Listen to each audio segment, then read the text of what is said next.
ये बड़ी एक क्लैरिटी रखनी चाहिए इस चीज को कि अगर आप माजी की बातों को इस वक्त की जो आने वाला मुस्तकबिल और हाल की बातों के ऊपर, प्रेजेंट की बातों के ऊपर इंप्लीमेंट करेंगे तो फिर गुफ्तगू का मुद्दा जो है वो डीरेल हो जाएगा। माजी के अंदर की गई गलतियों को तो मैं भी तस्लीम करता हूँ और सिन्हा साहब के साथ मैं बहुत सी डिबेट्स में रहा, मैंने एग्री भी किया कि 71 में हमसे गलती हो गई, फलाने में गलती हो गई, कारगिल में गलती हो गई। भाई वो एक अलग चीजें हैं, माजी में हमने गलतियां की हैं उसको तो हम तस्लीम करते हैं, मगर आप उस माजी की गलतियों को आप प्रेजेंट की गलतियों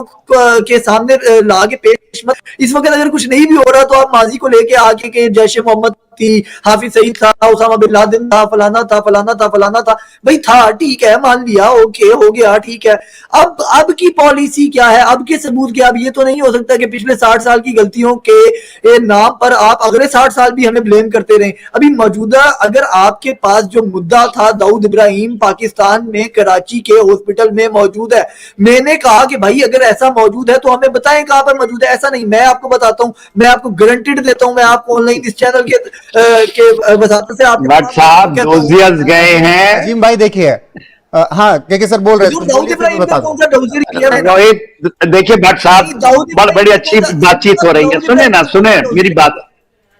तू मैं तो नहीं कर रहे, आप बहुत अच्छी तरह से डिबेट हो रही है, तो बड़ा अच्छा लग रहा है कि आप ये मानते हैं कि आपसे बहुत सारी गलतियां हुई और वो जो माजी में गलतियां हुई वो फिर नहीं करना चाहें। मैं तो ये कहता हूं बहुत अच्छी चीज है, कोर्स करेक्शंस हैं, और यही चीज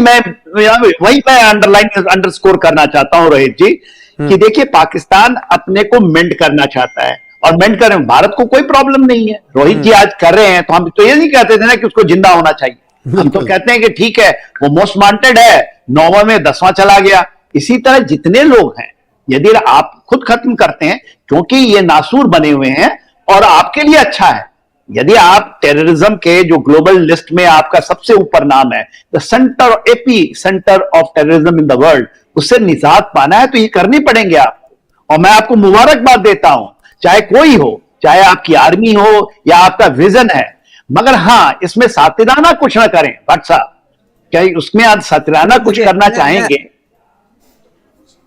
साहब देखिए, आप अर्ज कर रहे हैं जो वो मैं किसी हद तक तो उसको तस्लीम कर सकता हूँ 50-50, लेकिन अगर मौजूदा टाइम की अगर मैं बात करूं तो मौजूदा टाइम में तो टेरर एक्सपोर्ट के नाम से यूएस समेत कनाडा के अंदर हिंदुस्तान की इंक्वायरियां चल रही हैं कि आप खालिस्तान और सिखों को ढूंढ के मार रहे हैं, हमारी तो नहीं चल रही है। अगर आप उसको अंदर ला के दाऊद इब्राहिम का एक जो है वो फीता लगा के हमें बदनाम करना चाहते हैं,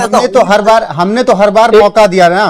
हमने तो हर बार मौका दिया, हर बार आप लोगों ने ही पीठ पे छुरा घोंपा ना। हमने बस चलाई तो आपने क्या किया, हमने ट्रेन चलाई तो आपने क्या किया। अब आप कह रहे हैं कि हम आपके घर में घुसकर मार रहे हैं, तो आपकी सिक्योरिटीज आपकी आर्मी क्या कर रही ना। एक बात सिर्फ मैं कर दूं रोहित, तो देखिए मैंने तो ये अर्ज किया, मैं आखिरी बात करता हूं फिर आपके अगले पैनलिस्ट से आप बात कर लीजिएगा कि देखें जो आपके बस चलाई गई, वाजपेयी साहब आए गए, मैं आपको एक बड़ी क्लियर बात बताऊं, पाकिस्तान के अंदर गांधी जी के बाद अगर किसी हिंदुस्तानी की दिल से रिस्पेक्ट की जाती है तो वो अटल बिहारी वाजपेयी साहब है। देखिए उनकी अच्छे कामों को आज भी यहाँ के लोग तस्लीम करते हैं, उनकी तारीफ करते हैं, उनका एहतराम करते हैं। ऐसा नहीं है, जो गलतियां हुई वो तो मैं खुद मान चुका हूं, अब उन गलतियों को दोबारा आप भी बयान कर करके क्या कर लेंगे, मैं तो ऑलरेडी मान रहा हूं। बात है मौजूदा दौर की, मौजूदा दौर में मैं ये अर्ज कर रहा हूं कि भाई इंटरनेशनल इंक्वायरियां आपके खिलाफ चल रही हैं, हमारे खिलाफ थोड़ी। अब मुझे दाऊद इब्राहिम की बात बताएं ना, आप अपने पैनलिस्ट से पूछिए कि दाऊद इब्राहिम को लेके आप इंटरनेशनल कोर्ट ऑफ जस्टिस में कब गए हैं कि पाकिस्तान में है वो, कौन सा डोजियर दाऊद इब्राहिम के ऊपर जो है वो पाकिस्तान को दिया गया है, कौन सी बात जो है वो इंटरनेशनल इदारों ने कहा है कि भाई दाऊद इब्राहिम पाकिस्तान में मौजूद है, किसी ने नहीं कहा। यार आप हाफिज सईद उसामा बिन लादेन को ना लाएं, दाऊद इब्राहिम पर रहें। मुझे बताएं दाऊद इब्राहिम को लेके पाकिस्तान के ऊपर कौन सा इल्जाम,